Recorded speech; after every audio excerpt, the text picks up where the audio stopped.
ओम शांति। आज है 14 जनवरी, शिव बाबा की साकार मुरली।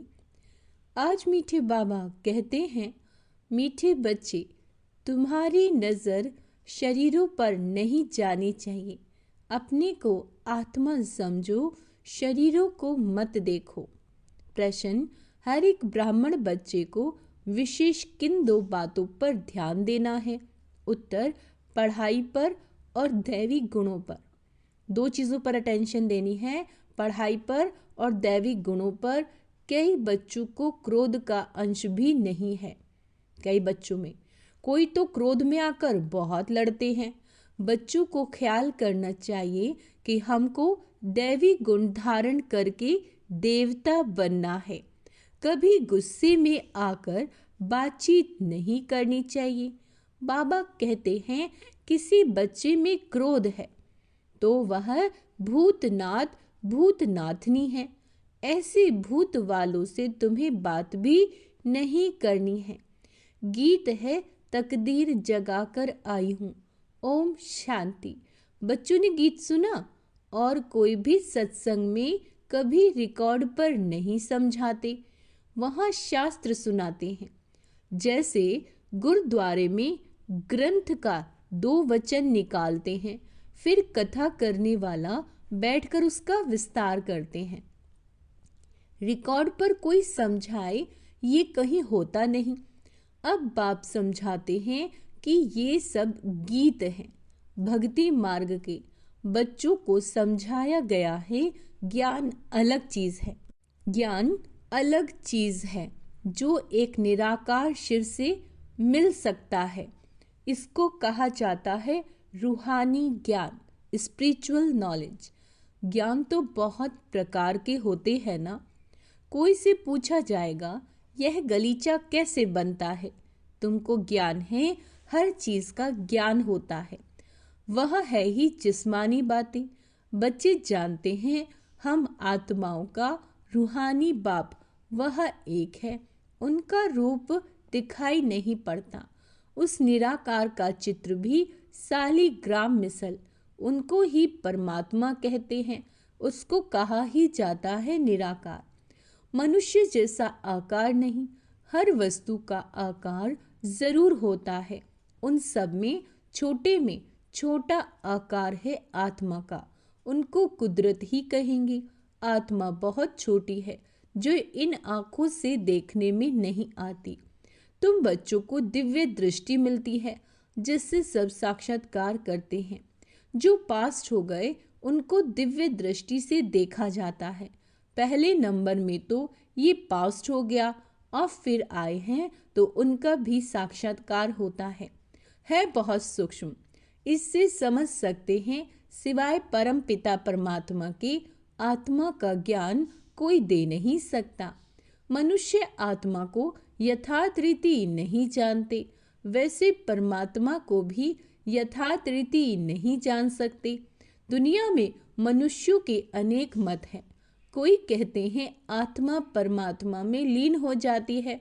कोई क्या कहते हैं, अभी तुम बच्चों ने जाना है, सो भी नंबरवार पुरुषार्थ अनुसार। सबकी बुद्धि में एक रस तो बैठ नहीं सकता। घड़ी घड़ी बुद्धि में बिठाना होता है। हम आत्मा हैं। आत्मा को ही 84 जन्मों का पाठ बजाना है। अब बाप कहते हैं, अपने को आत्मा समझ मुझ परम पिता परमात्मा को जानो और याद करो। बाप कहते हैं, मैं इनमें प्रवेश कर तुम बच्चों को नॉलेज देता हूँ। तुम बच्चे अपने को आत्मा नहीं समझते हो, इसीलिए तुम्हारी नज़र इस शरीर पर चली जाती है। वास्तव में तुम्हारा इनसे कोई काम नहीं। सर्व का सदगति दाता तो वो शिव बाबा है। उनकी मत पर हम सबको सुख देते हैं। इनको भी अहंकार नहीं आता कि हम सबको सुख देते हैं, तो बाप को पूरा याद नहीं करते, उनसे अवगुण निकलते नहीं, अपने को आत्मा निश्चय नहीं करते। मनुष्य तो न आत्मा को न परमात्मा को जानते। सर्वव्यापी का ज्ञान भी भारतवासियों ने फैलाया। तुम्हारे में भी जो सर्विसेबल बच्चे हैं वह समझते हैं बाकी सब इतना नहीं समझते। अगर बाप को पूरी पहचान बच्चों को हो तो बाप को याद करें, अपने में दैवी गुण धारण करें। शिव बाबा तुम बच्चों को समझाते हैं, ये है नई बातें। ब्राह्मण भी जरूर चाहिए। प्रजापिता ब्रह्मा के संतान कब होते हैं यह दुनिया में किसी को पता नहीं। ब्राह्मण तो ढेर के ढेर है, परंतु वह है कख वंशावली। वह कोई मुख वंशावली ब्राह्मण की संतान ब्रह्मा की संतान नहीं है। ब्रह्मा की संतान को ईश्वर बाप से वर्षा मिलता है। तुमको अब वर्षा मिल रहा है ना। तुम ब्राह्मण अलग हो, वो अलग हैं। तुम ब्राह्मण होते ही हो संगम पर, वह होते हैं द्वापर कलयुग में। यह संगम युगी ब्राह्मण ही अलग हैं।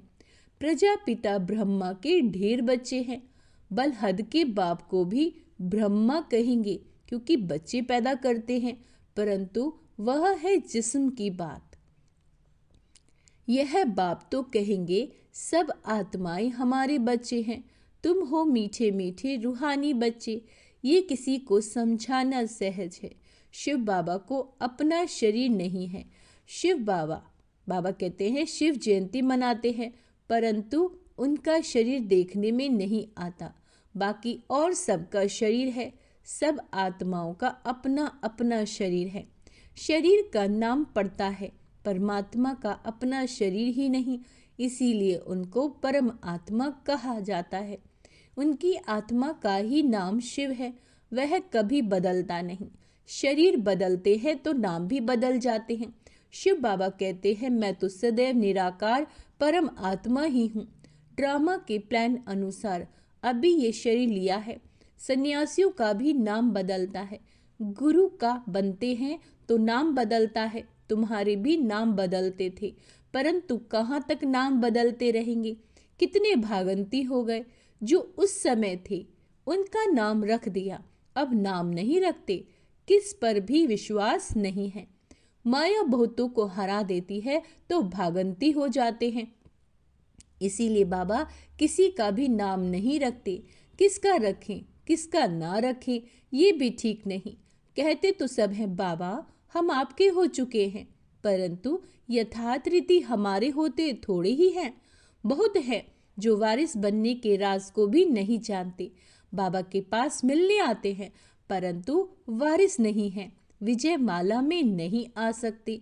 कोई अच्छे अच्छे बच्चे समझते हैं हम तो वारिस हैं, परंतु बाबा समझते हैं ये वारिस है नहीं। वारिस बनने के लिए भगवान को अपना वारिस बनाना पड़े, यह राज समझाना भी मुश्किल है। बाबा समझाते हैं वारिस किसको कहा जाता है। भगवान को कोई वारिस बनाए तो मिल्कियत देनी पड़े, तो बाप फिर वारिस बनाए। मिल्कियत तो सिवाय गरीबों के कोई साहूकार दे न सके। माला कितनी थोड़ों की बनती है, यह भी कोई बाबा से पूछे तो बाबा बता सकते हैं। तुम वारिस बनने के हकदार हो व नहीं, ये बाबा भी बता सकते हैं। यह कॉमन बात है समझने की। वारिस बनने में भी बहुत अकल चाहिए। देखते हैं लक्ष्मी नारायण विश्व के मालिक थे, परंतु वह मालिकपना कैसे लिया ये कोई नहीं जानते। अभी तुम्हारी एम ऑब्जेक्ट तो सामने है, तुमको यह बनना है। बच्चे भी कहते हैं हम तो सूर्यवंशी लक्ष्मी नारायण बनेंगे, ना कि चंद्रवंशी राम सीता। राम सीता की भी शास्त्रों में निंदा की हुई है, लक्ष्मी नारायण की कभी निंदा नहीं सुनेंगे। शिव बाबा की श्री कृष्ण की भी निंदा है। बाप कहते हैं मैं तुम बच्चों को इतना ऊंचे उच्च बनाता हूँ, मेरे से भी बच्चे तीखे चले जाते हैं। लक्ष्मी नारायण की भी कोई निंदा नहीं करेंगे। भल श्री कृष्ण की आत्मा तो वही है, परंतु न जानने के कारण निंदा कर दी है। बाबा कहते लक्ष्मी नारायण का मंदिर भी बड़ा खुशी से बनाते हैं। वास्तव में बनाना चाहिए राधा कृष्ण का, क्योंकि वह सतो प्रधान है। ये उन्हों की युवा अवस्था है तो उनको सतो कहते हैं। वह छोटे हैं इसीलिए सतो प्रधान कहेंगे। छोटा बच्चा महात्मा समान होता है। जैसे छोटे बच्चों को विकार आदि का पता नहीं रहता, वैसे वहाँ बड़ों को भी पता नहीं रहता। कि विकार क्या चीज है। यह 5 भूत वहां होते ही नहीं, विकारों का जैसे कि पता ही नहीं। इस समय है ही रात, काम की चेष्टा भी रात को ही होती है। देवताएं हैं दिन में तो काम की चेष्टा होती नहीं, विकार कोई होते ही नहीं। बाबा कहते अभी रात में सब विकारी हैं। तुम जानते हो दिन होते ही हमारे सब विकार चले जाएंगे। पता नहीं रहता कि विकार क्या चीज है। ये रावण के विकारी गुण हैं। ये है विशेष वर्ल्ड। वॉइसलेस वर्ल्ड में विकार की कोई बात नहीं होती। उनको कहा ही जाता है ईश्वरीय राज्य। अभी है असुरी राज्य, ये कोई नहीं जानते। तुम सब कुछ जानते हो नंबरवार पुरुषार्थ अनुसार। ढेर बच्चे हैं, कोई भी मनुष्य समझ नहीं सकते कि ये सब बी के किसके बच्चे हैं। सब याद करते हैं शिव बाबा को, ब्रह्मा को भी नहीं। यह याद कहते हैं शिव बाबा को याद करो, जिससे विकर्म विनाश होंगे, और कोई को भी याद करने से विकर्म विनाश नहीं होंगे। गीता में भी कहा है मामेकम याद करो। श्री कृष्ण तो कह न सके, वर्षा मिलता ही है निराकार बाप से। अपने को जब आत्मा समझे तब निराकार बाप को याद करे, मैं आत्मा हूँ। पहले ये पक्का निश्चय करना पड़े, मेरा बाप परमात्मा है। वह कहते हैं मुझे याद करो तो मैं तुमको वर्षा दूंगा। मैं सबको सुख देने वाला हूँ। मैं सभी आत्माओं को शांति धाम ले जाऊंगा। जिन्होंने कल्प पहले बाप से वर्षा लिया होगा वही आकर वर्षा लेंगे, ब्राह्मण बनेंगे। ब्राह्मणों में भी कुछ बच्चे पक्के हैं, मातेले भी बनेंगे और सोतेले भी बनेंगे। हम निराकार शिव बाबा की वंशावली हैं, जानते हैं बिरादरी कैसे बढ़ती जाती है। अभी ब्राह्मण बनने के बाद हमको वापस जाना है। सब आत्माएं शरीर छोड़कर वापस जानी है। पांडव और कौरव दोनों को शरीर छोड़ना है। तुम ये ज्ञान के संस्कार लेकर जाओगे, फिर उस अनुसार प्रारब्ध मिलती है। बाबा कहते वह भी ड्रामा में नोंद है। फिर ज्ञान का पाठ खत्म हो जाता है। तुमको 84 जन्मों के बाद फिर ज्ञान मिला है। फिर ये ज्ञान प्राय लोप हो जाता है। तुम प्रारब्ध भोगते हो। वहां और कोई धर्म वालों के चित्र आदि नहीं रहते। तुमको भक्ति मार्ग में भी चित्र रहते हैं। सतयुग में किसका चित्र आदि नहीं रहता। तुम्हारे चित्र ऑल राउंड भक्ति मार्ग में रहते हैं। तुम्हारे राज्य में और कोई का चित्र नहीं है, सिर्फ देवी देवता ही रहते हैं। इससे ही समझते हैं आदि सनातन देवी देवता ही हैं। पीछे सृष्टि बढ़ती जाती है। तुम बच्चों को ये ज्ञान सिमरण कर अति इंद्रिय सुख में रहना है। क्या करना है? ज्ञान को सिमरण करना है और अति इंद्रिय सुख में रहना है। बहुत पॉइंट्स हैं, परंतु बाबा समझते हैं माया घड़ी घड़ी भुला देती है। तो ये याद रहना चाहिए कि शिव बाबा हमको पढ़ा रहे हैं। वह है ऊंचे ते उच्च। हमको अब वापस घर जाना है। कितनी सहज बातें हैं। दादी जान की हमेशा एक ही शब्द कहती थी, अब घर जाना है। कितनी सहज बात है। सारा मदार है याद पर। हमको देवता बनना है, दैवी गुण भी धारण करने हैं। 5 विकार है भूत। काम का भूत, क्रोध का भूत, देह अभिमान का भूत भी होता है। हाँ, कोई में जास्ती भूत होते हैं, कोई में कम होते हैं। तुम ब्राह्मण बच्चों को पता है ये 5 बड़े भूत हैं। नंबर 1 है काम का भूत, सेकंड नंबर है क्रोध का भूत। कोई रफ टफ बोलता है तो बाप कहते हैं ये तो क्रोधी है। क्या कह रहे हैं बाबा? कोई रफ टफ बोल रहा है तो उसको भी बाबा ने क्रोध कहा है। ये भूत निकल जाना चाहिए, है ना। बड़े ही सलीके से बोलना है, धीरे बोलना है, परंतु भूत निकालना बड़ा मुश्किल है। क्रोधी एक दो को दुख देता है। मोह में बहुतों को दुख नहीं होगा, क्रोध से होगा। जिनको मोह है उनको ही दुख होगा। इसीलिए बाप समझाते हैं इन दुखों को भगाओ। अंडरलाइन करेंगे, दुख इंसान को खुद, मनुष्य आत्मा को खुद दुख देता है और क्रोध दूसरे को दुख देता है। हर बच्चे को विशेष पढ़ाई और दैवी गुण पर अटेंशन देना है, पढ़ाई पर और दैवी गुण पर। कई बच्चों में तो क्रोध का अंश भी नहीं, कोई तो क्रोध में आकर बहुत लड़ते हैं। बच्चों को ख्याल करना चाहिए, हमको दैवी गुण धारण कर देवता बनना है, कभी गुस्से से बात नहीं करनी चाहिए। कोई गुस्सा करता है तो समझो इसमें क्रोध का भूत है। वह जैसे भूतनाथ भूतनाथनी जब बन जाते हैं, ऐसे भूत वालों से कभी बात नहीं करनी चाहिए। एक ने क्रोध में आकर बात की, फिर दूसरे में भी भूत आ गया तो भूत आपस में लड़ पड़ेंगे। भूतनाथनी अक्षर बड़ा छींची है। भूत की प्रवेशता नहीं हो जाए इसलिए मनुष्य किनारा करते हैं। भूत के सामने खड़ा भी नहीं होना चाहिए, नहीं तो प्रवेशता हो जाएगी। बाप आकर असुरी गुण निकाल दैवी गुण धारण कराते हैं। बाप कहते हैं मैं आया हूं दैवी गुण धारण कराने, देवता बनाने। बच्चे जानते हैं हम दैवी गुण धारण कर रहे हैं। देवताओं के चित्र भी सामने हैं, है ना। दैवी गुण धारण करने तो आदि स्वरूप का ज्यादा से ज्यादा ध्यान करें। बाबा ने समझाया है क्रोध वाले से एकदम किनारा कर लो। युक्ति बता दी है, अगर किसी को क्रोध आ रहा है तो तुरंत वहां से हट जाओ, नहीं तो बाबा ने कहा ना क्रोध की प्रवेशता आपके अंदर भी हो जाएगी। अपने को बचाने की युक्ति करनी चाहिए, हमारे में क्रोध ना आ जाए, नहीं तो 100 गुना पाप पड़ जाएगा। कितनी अच्छी समझानी बाप बच्चों को देते हैं, बच्चे भी समझाते हैं। बाबा हु बहु कल्प पहले मौखिक समझा रहे हैं, नंबरवार पुरुषार्थ अनुसार समझाते ही रहेंगे। अपने ऊपर भी रहम करना है और दूसरे पे भी रहम करना है। कोई अपने पर रहम नहीं करते, दूसरे पर करते तो वह उच्च चढ़ जाते हैं। क्या कहा है बाबा ने, कोई अपने पर रहम नहीं करते, दूसरे पर करते हैं तो वह उच्च चढ़ जाते हैं, खुद रह जाते हैं। खुद विकारों पर जीत पहनते नहीं, दूसरों को समझाते हैं, वह जीत पहन लेते हैं। ऐसे ही वंडर होता है।